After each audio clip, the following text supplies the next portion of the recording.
अस्सलाम वालेकुम जी।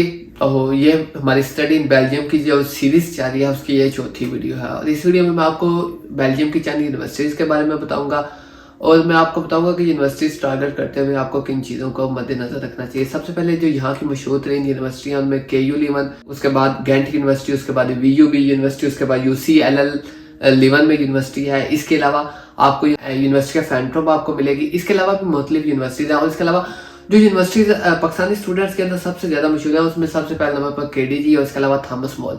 आप किसी भी कंसल्टेंट के पास जाएंगे वो आपको थॉमस मॉल में एडमिशन करवाएगा, क्योंकि ये वो यूनिवर्सिटीज़ हैं जो आपको किसी भी स्टूडेंट को इजीली एडमिशन दे देती हैं।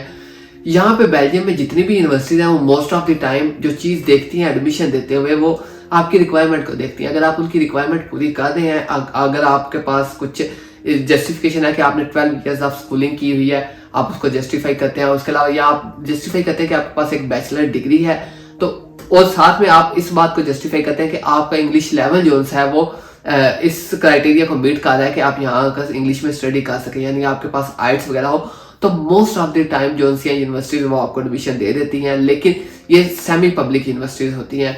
जो पब्लिक यूनिवर्सिटीज होती हैं, जैसे मैं आपको बता रहा हूँ जिनकी फीसिस कम है, जैसे यूनिवर्सिटी ऑफ एंट्रोप, वो भी आपको बड़ी जल्दी रिस्पॉन्स कर देती है। इसके अलावा KU लीवन और दूसरी तीसरी गेंट यूनिवर्सिटी, ये सारी भी आपको एडमिशन दे देती हैं। लेकिन इसके लिए आपको इनका क्राइटेरिया मीट करना चाहिए, यानी आपके जो मार्क्स हैं वो एटलीस्ट अबव दैन 70 या 80% पब्लिक यूनिवर्सिटीज़ के लिए होने चाहिए। और इसके अलावा अगर किसी पब्लिक यूनिवर्सिटी में आपका कोई इंटरव्यू आ जाता है तो आपने इंटरव्यू को क्रैक करना आना चाहिए। आपको अगले को कन्विंस करना चाहिए, आना चाहिए कि आपको अपनी फील्ड के रेलिवेंट चीज़ों का इल्म है, आप जिस फील्ड में आ रहे हैं आपके लिए पास मोटिवेशन मौजूद है। आप कोई ऐसे स्टूडेंट नहीं जिसको पता ही ना हो जो वो डिग्री चूज कर रहा हो, अपने आने वाले फ्यूचर का पता होना चाहिए, वो क्या जॉब्स करेगा। ये सारी चीज़ें जब आपके माइंड में क्लियर होंगी तब यूनिवर्सिटीज़ को टारगेट करें। जो यूनिवर्सिटीज़ के अंदर मोस्टली प्रोग्राम्स होते हैं वो most of the time Dutch या फ्रेंच के अंदर ऑफर होते हैं।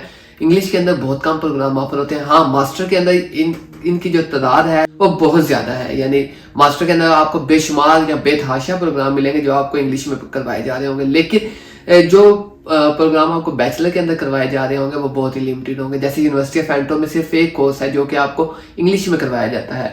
और इसके अलावा आप दूसरी यूनिवर्सिटीज़ को कंसल्ट करें। मैं आपको गाइड करना चाहता हूँ कि आपके अंदर रिसर्च की पावर होनी चाहिए। आप यूनिवर्सिटीज़ का नाम लिखें, किसी भी यूनिवर्सिटी ऑफ एंट्रोप उसकी वेबसाइट पे जाएं, वहां जाके स्क्रॉल करें, उनका कैटलॉग देखें, चीज़ों को समझें।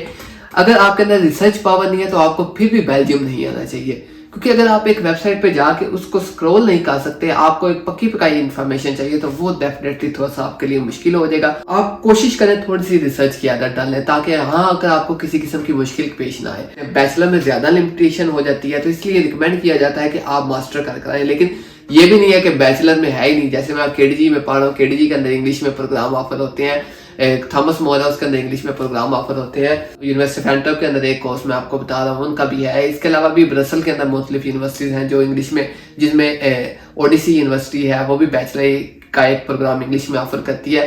तो आप इन चीज़ों को कंसल्ट कर सकते हैं। आप लिखें यूनिवर्सिटीज इन बेल्जियम, उनकी वेबसाइट पर जाएँ, उनको स्क्रॉल करें और यूनिवर्सिटीज के क्राइटेरिया को देखें कि आप उसको मीट कर रहे हैं।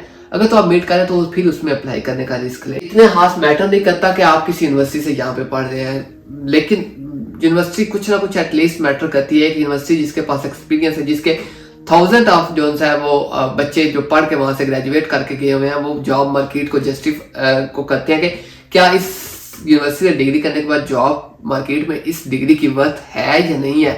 तो ये भी चीज़ आपको कंसिडर करनी चाहिए कि क्या जो डिग्री आप कर रहे हैं उसका स्कोप भी है। तो यूनिवर्सिटीज़ के कुरिकुलम के ऊपर ये डिपेंड करता है कि क्या यूनिवर्सिटी का कुरिकुलम जो आपको पढ़ाया जा रहा है वो आप को जॉब मार्केट में हेल्प करेगा या नहीं। लेकिन मोस्ट ऑफ द टाइम यहाँ पे जो क्राइटेरिया होता है या फिर जो कुरिकुलम होता है वो स्टैंडर्डाइज होता है। जॉब्स अपॉर्चुनिटीज आफ्टर ग्रेजुएशन जो है वो मैं फिर अगली किसी सीरीज में आपको बताऊंगा कि क्या यहाँ पे अपॉर्चुनिटीज हैं या नहीं है। अगर हैं तो किन के लिए हैं, अगर नहीं है तो किन के लिए नहीं है, आपका PR तक का जो प्रोसेस है वो सारा उसमें स्मूथली कवर हो। इसके अलावा कुछ फीसिस के मतलब बात कर लेते हैं। बैचलर की जो फीसिस स्टार्ट होती है, अगर आप किसी पब्लिक यूनिवर्सिटी में जाते हैं तो आपकी 3000, 4000, 5000 से स्टार्ट होंगी और ये 11,000 यूरो तक फीसिस जाती हैं। Same goes for master. आप पे डिपेंड करता है आपने किसी यूनिवर्सिटी में एडमिशन लिया, आपने किसी अच्छी यूनिवर्सिटी में एडमिशन लिया, पब्लिक यूनिवर्सिटी में एडमिशन सिक्योर किया है, टाइमली अपना प्रोसेस स्टार्ट किया है ताकि आपको पब्लिक यूनिवर्सिटीज के अंदर एडमिशन एटलीस्ट मिल जाए। तो अगर आपको पब्लिक यूनिवर्सिटी में एडमिशन मिल जाता है तो आप फिर रिलैक्स हो, इंशाल्लाह आगे के सारे मामला आपके लिए आसान है। और अगर आपको किसी प्राइवेट यूनिवर्सिटीज में जैसे मुझे केडीजी में मिला है या थॉमस मोर में दूसरे लड़कों को मिला है, तो फिर उसमें आपके लिए थोड़ी सी चीज़ें प्रॉब्लमेटिक होना स्टार्ट हो जाती हैं कि यहाँ कर इतनी फीस मैनेज करना कुछ थोड़ा सा रियलिस्टिक नहीं लग रहा अभी तक मुझे। हो सकता है समर के अंदर कुछ इस तरह की पॉसिबिलिटी बन जाए कि हम मैनेज कर लें। दोस्त कहते हैं कि यूनिवर्सिटी की लोकेशन को भी आपको मैटर करना चाहिए। यहाँ पे जो चंद बड़े शहर हैं उनमें ब्रसल, एंटवर्प, गेंट, ब्रूजिज, लीवन, ये चंद ऐसे बड़े शहर हैं जो कि हब है यहाँ की इकोनॉमी का, ताकि ऐसी लोकेशन को आप टारगेट करें जहाँ पे आपको पार्ट टाइम जॉब्स मिलना आसान हो। नो डाउट अगर आप बेल्जियम का प्रोसेस कर रहे हैं, आपने यूनिवर्सिटी टारगेट कर लिया, तो आपने डेफिनेटली एक एरिया टारगेट कर लिया होगा। उस एरिया में चेक करें कौन सी जुबान बोली जाती है और कोशिश करें ड्यूलिंगो से आपको हाय हेलो उस जुबान के अंदर करना आना चाहिए। आपको गिनती पढ़नी आनी चाहिए उस जुबान के अंदर, आपको ABC को प्रोनाउंस करना वहां पर आना चाहिए। आपको कुछ ना कुछ एटलीस्ट लैंग्वेज के मतलब आपको वहां पर इल्म होना चाहिए।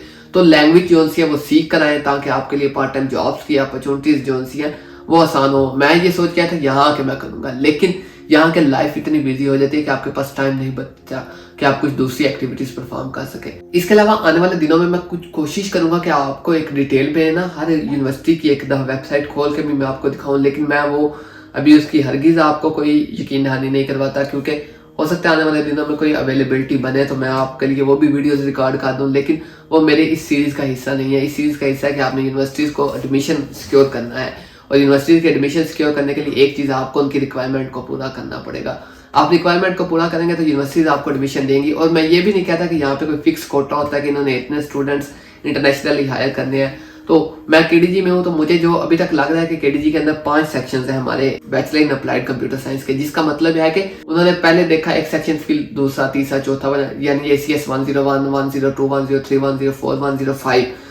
तो ये चीज़ है कि वो बच्चों को स्प्लिट कर देते हैं मुख्तलिफ सेक्शंस के अंदर 25-25 की तादाद के हिसाब से। तो मुख्तलिफ यूनिवर्सिटीज़ का मुख्तलिफ क्राइटेरिया होता है। कुछ यूनिवर्सिटीज इजीली इसको मैनेज कर लेते हैं, कुछ के पास बिल्डिंग की लोकेशन की जो जगह है इतनी नहीं होती, वो कुछ कम सेक्शंस बनाते हैं। तो इस सारे मामले के लिए मैं आपको डेफिनेटली रिकमेंड करूंगा कि आप जाएं यूनिवर्सिटीज़ की मेल निकालें, मेल पर उनको ईमेल फेंकें, चैट जीपीटी के पास जाएं, चैट जीपीटी को लिख कर दें कि मेरा ये क्राइटेरिया है, मैंने ये कुछ किया हुआ है, मैं आगे ये करना चाहता हूँ, इस यूनिवर्सिटी के अंदर ये प्रोग्राम ऑफर हो रहा है, मैंने इनके एडमिशन डिपार्टमेंट को कंसल्ट करना है कि क्या भी एडमिशन ओपन है।